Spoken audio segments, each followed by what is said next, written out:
We live in a society that romanticizes unrestricted emotional availability. From an early age, we learn that good people are always accessible, that to love is to never say no, and that refusing a request, even if it harms us, is a sign of selfishness. But what happens when someone starts to set boundaries? When they stop participating in family dramas? When they refuse to carry the feelings of others? When they protect their energy instead of offering it indiscriminately? The label appears almost instantly. Cold, insensitive, selfish. But is that true? Or are we merely witnessing an act of mental health being interpreted as a moral deviation?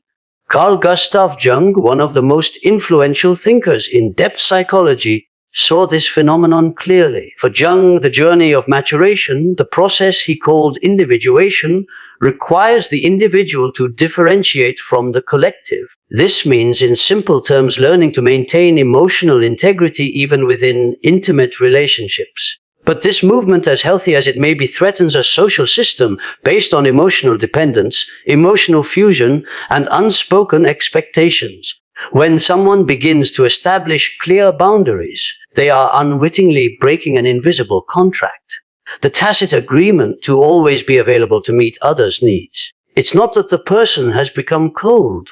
What has changed is their tolerance for imbalance. What was once seen as kindness may have actually been a fear of rejection. That goodness admired by all could hide a compulsion to please. The unquestionable loyalty that many exalted may have been masking a deep difficulty in saying no. And when these patterns are broken, those who previously benefited from this compulsive giving are forced to confront an uncomfortable reality. They were not dealing with a whole person, but with a version shaped to serve their needs. That is why the reaction is so intense. The individual who sets boundaries becomes a threat, not for being aggressive, but for being clear, not for rejecting others, but for choosing themselves. And this, for many, is unforgivable because it holds up a mirror to them, a mirror that reveals their emotional immaturity, their difficulty in dealing with frustration, and their disguised dependence on affection. In this video, we will deeply explore this dynamic. We will understand from Jungian psychology why healthy boundaries are confused with coldness, why so many people resist the emotional autonomy of others, and how the process of individuation, despite being lonely and often misunderstood, is one of the noblest acts of self-respect and relational clarity. Jung teaches us that maturing is inevitably losing the acceptance of some, but it is in that very movement that we gain inner freedom. Modern society, despite all its advancements, still carries a deeply rooted legacy of emotional conditioning, an invisible system that teaches, reinforces, and even rewards self-denial in the name of social acceptance. From childhood, many are trained to believe that their self-esteem must come from external approval, that their goodness is measured by their ability to endure more than they should, and that true love is synonymous with constant sacrifice. In this distorted logic, setting boundaries becomes an act of rebellion, and more than that, a moral crime. This collective expectation creates a sophisticated emotional trap. The ideal of always being available, being accessible at any time for any demand, whether emotional, affectionate, or even practical, has become a standard not only expected, but required of those who wish to maintain connections. And here lies the cruel paradox. The more a person gives of themselves, the more they are valued. But the moment they decide to preserve their energy, their mental health, or even their time, they immediately become suspect, cold, different, selfish. Carl Jung saw this phenomenon as a clear reflection of emotional fusion, a state where individuals can no longer differentiate their own feelings from the feelings of others. When one person is emotionally fused with another, any attempt at separation is experienced as abandonment. In this type of dynamic, the other is not seen as an autonomous being, but as an emotional extension. And that is precisely why establishing a boundary is so threatening. It unmasks the symbiosis disguised as affection. It is important to understand that this conditioning is not just interpersonal, it is cultural. Movies, music, literature, and even religious speeches glorify unconditional love and total surrender. The figure of the good friend is one who is always there, even when it destroys them inside. The ideal mother is one who never says no, even if she is on the brink of collapse. The perfect partner is one who tolerates everything, forgives everything, accepts everything. Within this imaginary, the concept of a boundary becomes a direct threat to the idea of love. But what Jung proposes is something radically different. He asserts that true love, mature love, does not arise from fusion, but from differentiation, from the ability to be with the other without losing oneself. And this is only possible when the individual breaks away from collective conditioning and begins to ask themselves, am I being good, or am I just being convenient? Am I taking care of the other, or am I nullifying myself to be accepted? These questions inevitably lead to a transformation, because by starting to say no, the individual discovers something disturbing. Many of the connections they believed to be based on love were in fact based on utility. They were maintained not by mutual respect, but by emotional dependence. And that changes everything. It is at this point that reactions intensify. When you start to refuse to participate in family dramas, no longer respond immediately to messages from those who drain your energy, or simply choose to prioritize your own well-being, the people around you not only become annoyed, they feel betrayed. But what is really being betrayed here? A silent pact of self-denial. And it is precisely at this moment that something profound happens. You begin to see clearly who benefited from your lack of boundaries. And that is exactly what we will talk about in the next part. If this content is making sense to you, click the subscribe button and subscribe to the channel. Thank you for your support. When you start to set boundaries, the first shock doesn't come from you. It comes from the reactions around you. And surprisingly, these reactions reveal more about others than about you. It is at this moment that masks fall. Those who once praised your kindness now say you have changed.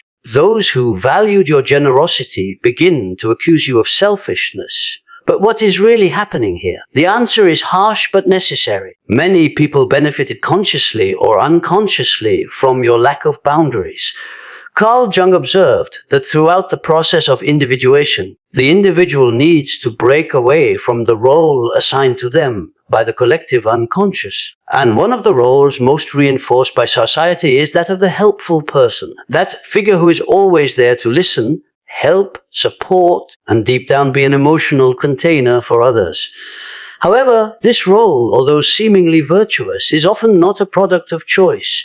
It is an internalized compulsion, a strategy for psychic survival. And this compulsion for Jung represents a prison. When you start to step out of this role, you force others to take on responsibilities that were previously outsourced to you. The friend who always called you to vent now needs to look at their own loneliness. The family member who expected you to solve their problems begins to confront their own incapacity. The partner who relied on your tolerance to avoid change must finally mature. And this is uncomfortable because what was being projected onto you, the caregiver role, the problem solver, the free therapist dissolves, and what remains is the naked truth. There was a dynamic of dependency, not reciprocity. Jung would say that at this moment you are withdrawing your shadow from the field of the other. In other words, you are stopping carrying what was never yours. You are interrupting the cycle of unconscious projections that placed you as responsible for others' feelings, decisions, and frustrations. And this can be devastating for those who have not yet developed their own emotional autonomy. That is why the accusation of coldness arises so strongly. It is a defense mechanism, a way to maintain the illusion that the problem lies not in the relationship, but in you. Because if you are cold, then the other does not need to take responsibility for anything. But if you are simply healthy, lucid and aware, then they will have to face their own immaturity, their own selfishness, their own escape from themselves. It is at this exact point that many relationships begin to dissolve. Not because you did something wrong, but because you stopped sustaining an illusion. And in this often painful rupture, you begin to glimpse the difference between relationships based on exchange and relationships based on control disguised as affection. But here arises a fundamental and deeply misunderstood question: how to distinguish between a truly cold person and a person who is just learning to preserve themselves? How to know if you are being mature or simply shutting down out of fear? The answer requires a deep understanding of the difference between coldness and emotional maturity, and that is what we will explore in the next part.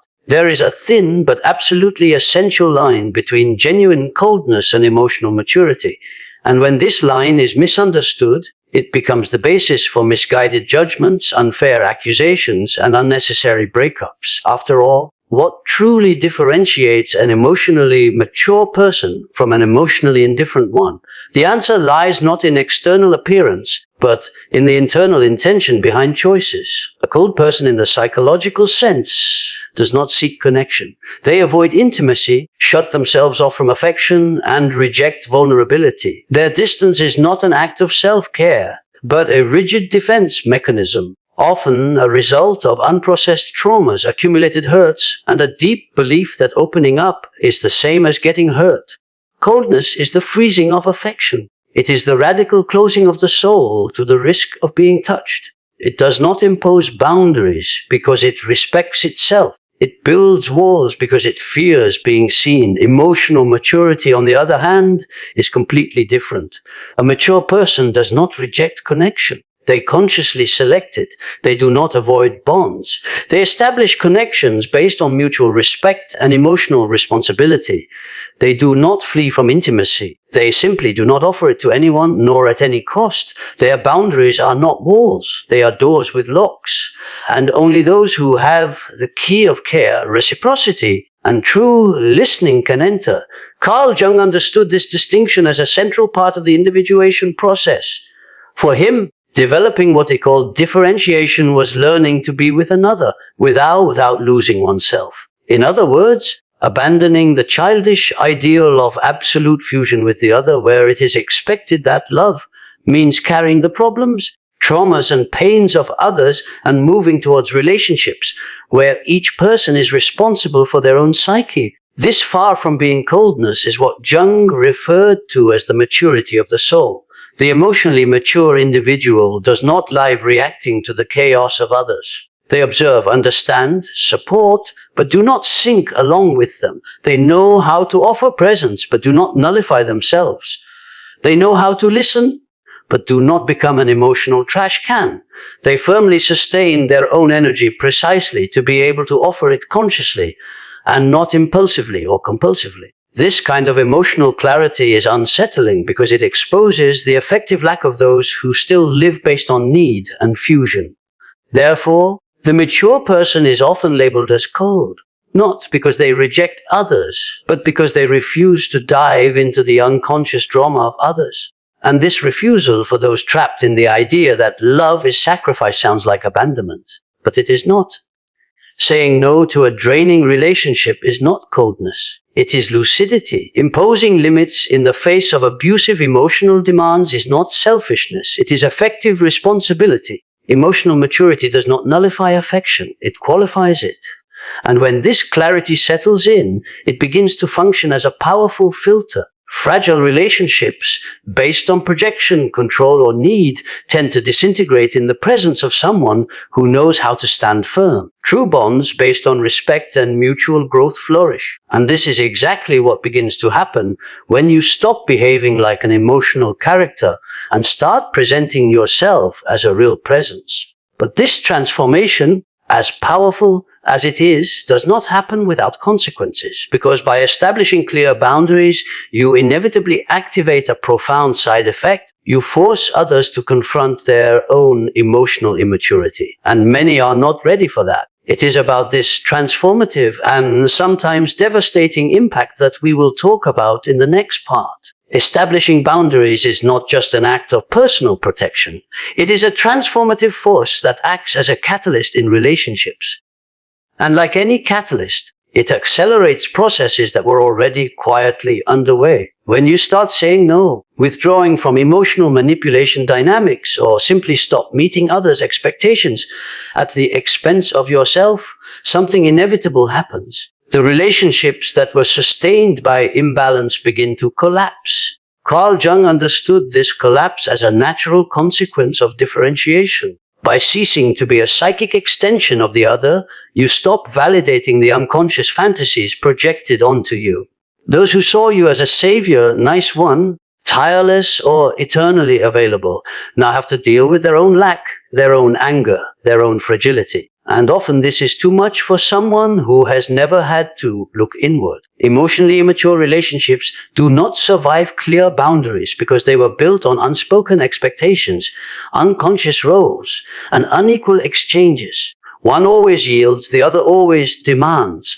One listens, the other vents, one gives, the other consumes. When this cycle is interrupted by a boundary, the dynamic breaks and the bond often crumbles along with it. But here is the hardest point to accept. This collapse is necessary. It is not about loss, but about revelation. What falls was not solid. What ends was not mutual. Jung believed that true psychic growth requires a process of symbolic death and rebirth. And often this rebirth begins with the end of relationships that were preventing you from fully existing. It is at this very moment that many people enter into internal conflict, because no matter how toxic a relationship may have been, it still offered something familiar, belonging, routine, a false sense of acceptance. By breaking this pattern, fear arises. What if I end up alone? What if no one else accepts me like this? What if I am being too harsh? But these questions are part of the process. They are signs that you are moving out of the emotional fusion zone into a new stage of consciousness, that of emotional autonomy. It is important to understand that not all relationships that collapse with healthy boundaries were in fact authentic bonds. Many were unconscious alliances based on victim and savior roles, dependency and convenience, control and submission. Jung would say that by interrupting these cycles, you are freeing yourself, and paradoxically, you are also giving the other a chance to grow. But this only happens if the other is willing to mature. Otherwise, they will leave and let them go. The pain of loss in these cases does not come from the absence of the other, but from the breaking of an identity that was sustained by their approval. What hurts is realizing that you were loved not for who you are, but for what you offered.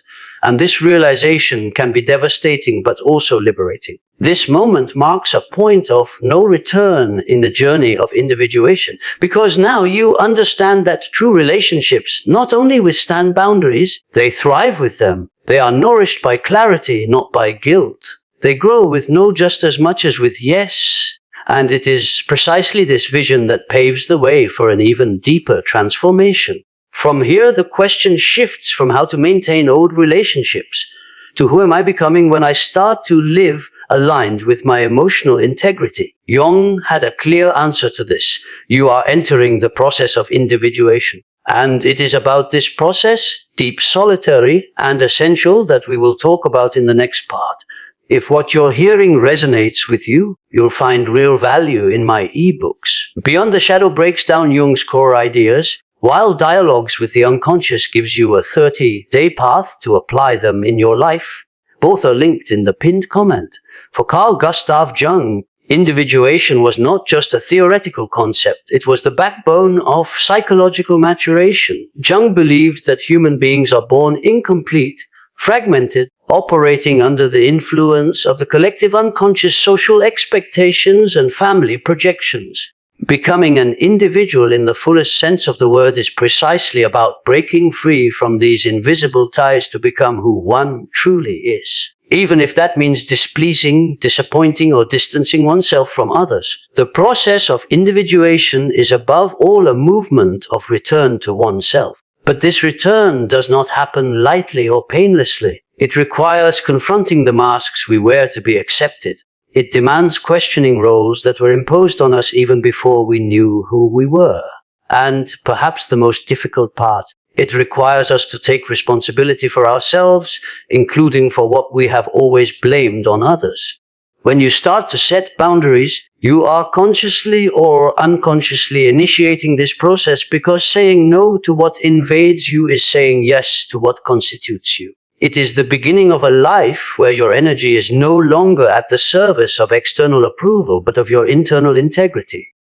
For Jung, this is the moment when the ego, the conscious part of the personality, begins to dialogue with the self, the deepest and most totalizing instance of being. This dialogue does not happen amid the noise of the crowd. It only establishes itself when the individual has the courage to separate from the collective. And this separation is not physical. It is psychic. It is the moment when you stop acting automatically based on others and start acting from your own awareness. It is when you cease to ask yourself, what do they expect from me, and begin to ask what is true for me. It is a symbolic rupture with the pact of invisibility that so many make to survive emotionally in environments where authenticity is unwelcome. Individuation, therefore, is not isolation. It is differentiation, and that changes everything, because now you are no longer available to be the character that others project. You are no longer the automatic peacemaker of the family, the friend who never complains, the partner who swallows everything in the name of peace. You become a being who chooses with whom to engage, how to engage, and to what extent you are willing to go. This is psychological freedom, and paradoxically, it is this freedom that enables you to live more authentic relationships. Jung asserted that the self is not an ideal of perfection, but an organizing center that emerges when we become whole. That is when we embrace both our light and our shadow, and it is precisely in the ability to set boundaries that this wholeness begins to manifest. Because a boundary is not just a barrier, it is an affirmation. I know myself, I respect myself, and I expect the same from those who wish to connect with me. That is why people who go through this process, despite dealing with initial losses and discomforts, report a kind of existential relief, because they stop acting for the first time and begin to live. They cease to negotiate their essence in exchange for acceptance. And in this new psychic territory, parasitic relationships no longer have space. But authentic bonds can finally be born, however. This transition is not easy. Many arrive here exhausted, confused, even feeling guilty. And it is here that a fundamental dilemma arises. How to communicate these boundaries without falling into defensiveness. How to express this new internal posture without further fueling external conflict. Is there a way to protect your energy while also preserving the dignity of relationships? The answer lies in how you communicate your new place in the world. And that is what we will discuss in the next part. How boundaries become statements of respect, both for yourself and for the other. Saying no is one of the most sophisticated ways to say yes. Yes to your mental health. Yes to your inner peace. Yes to your truth. But in a world where relationships are often guided by guilt, emotional manipulation, and veiled dependency, setting a boundary is frequently interpreted as rejection. The truth, however, is that boundaries are not walls. They are solid bridges to authentic relationships.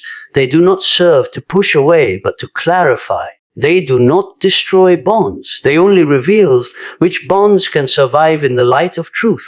When you say, I can no longer be available all the time, you are not saying that the other person does not matter. You are saying, I matter too. When you refuse to carry the pain that is not yours, you are not being indifferent. You are recognizing that empathy without limits turns into self-destruction disguised as compassion. And when you step away from toxic emotional dynamics, you are not being cold. You are being fair to yourself and to the other. Carl Jung believed that true respect arises from clarity. He wrote that only that which is differentiated can unite in a meaningful way. In other words, there is only real intimacy when there are two whole individuals aware of their own contours, dialoguing from truth and not from unconscious fusion. When you set boundaries, you are saying, I know myself well enough to know how far I can go without losing myself. And you're also saying, I respect you enough not to become what you need at the expense of my essence. This kind of positioning is not coldness. It is courage. It is the courage to abandon the old version of yourself that molded to fit others' expectations. It is the courage to be alone if necessary, rather than remain in bonds that drain, nullify, or corrupt. It is the courage to build relationships based on awareness, not on lack. And yes, there will be losses, there will be silences, distancing, criticism, but there will also be peace. there will be space. And more importantly, there will be you whole present. No longer just playing roles, but living your own truth. This is individuation. This is emotional maturity. This is freedom. And now I want to hear from you. Have you ever been called cold for simply starting to respect yourself? Have you ever experienced the pain of losing relationships that only existed while you were nullifying yourself? Share your experience in the comments. Your story can help others who are on the same path. And if this video helped you see your own relationships more clearly, don't forget to subscribe to the channel and activate the bell here. We don't offer empty advice. We dive deep into the human psyche. And now keep watching the next video. It is essential for your transformation journey. You have already taken an important step